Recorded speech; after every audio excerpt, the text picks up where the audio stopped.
सोचिए, अगर आप सिर्फ एक लेजर, एक घूमता हुआ पहिया और दो दर्पण लेकर प्रकाश की गति माप लें।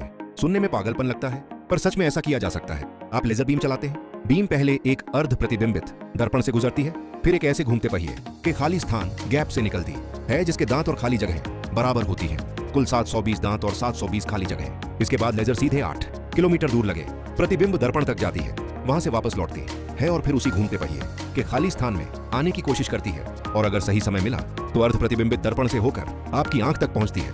कुछ समय तक आपकी आंख में टिमटिमाती रोशनी दिखती रहती है। कभी दांत ने रोका, कभी खाली स्थान ने जाने दिया, लेकिन जैसे ही आप पहिए की गति बढ़ाते हैं, अचानक रोशनी पूरी तरह गायब हो जाती है। क्यों? क्योंकि जब लेजर खाली स्थान से बाहर निकली थी, तब तक जब वह 8 किलोमीटर जाकर 8 किलोमीटर लौटकर वापस आई, पहिया इतना घूम चुका था कि अब वहां दांत आ चुका था और उसने लौटती हुई रोशनी को पूरा रोक दिया। यही वह क्षण है जहां सारी गणना साफ हो जाती है।